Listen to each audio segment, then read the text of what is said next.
Sana po ni Iring manguhit. Sige bagi-bagi din na tambok, maurog na. Diyan na. Say? Lain klase siya ba mga pili. Pang ano ausan na para sa gabihan. Latiloset, doon mo paliwat.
Okay, so maghisgot na ganita o gabi, musod dayon sa tong nahuna nga kato jud ang gabi. Pero di man pud tanang gabi kato, di ba? Pero mo nang every time jud nga magpakpak na gani kog gabi para sa gulay, unsa pa na para sa sabaw. Siguro doon na jud og putos ning awang kamot kaya para dili jud mga taw ni atong kamot, di ba? Kay we all know kato jud ang gabi. Pero this time nakalimot jud ko nga kato man di ang gabi, so gikumot-kumot na og pag-mix ang kuan. So pag human jud og ano ana is grabe jud say.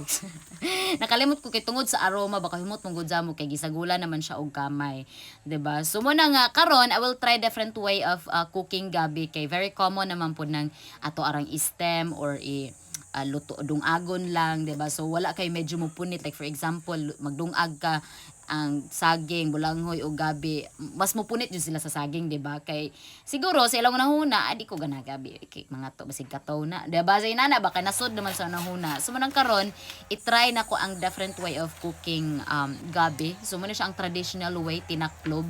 So, kinaraan dyan din siya nga style, 'di ba? So, nadyo makakita ang mga sinanaonang panahon pang tao nga karaang tao, uy, tinaklob, 'di ba? Kay mo jud sila, kay mo man ang kinaraan way of pagluto sa gabi, 'di ba? Kay ganahan man lagi patag lisod-lisod, kay okay man tug dungagon dazon, pero mo lagi na nga sabi ng karamihan, mas masarap talaga ang pinaghirapan. So, medyo ning effort jud kas imong giluto, murag mas mulami jud siya. 'Di ba? So like sa akong gibuhat karon nga gikuskus pa siya, daghan pa yung process, pero simple lang pud siya kay very simple naman pud ang ingredients. So, mo lagi na nga lami jud ang ginahaguan. Charot.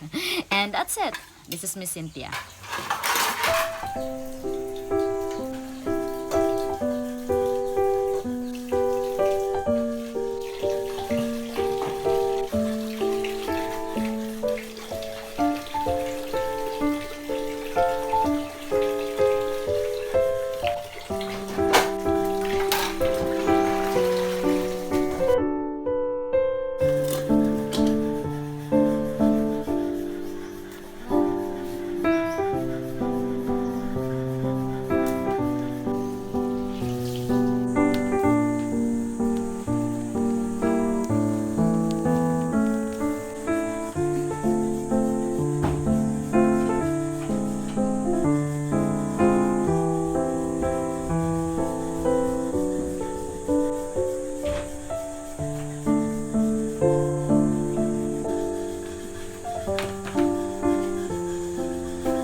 naluto na rin gabi pa. Naluto na rin gabi.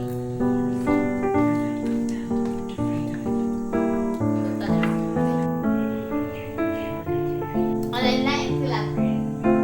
Please.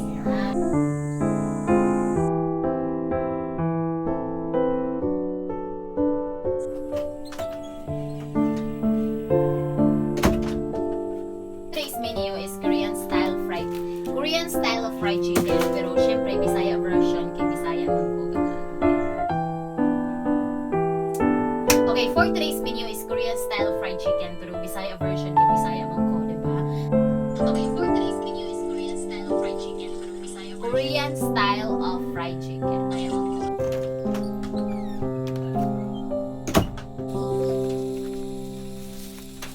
Uy, sambok, apil-apil po ka. Apil-apil po.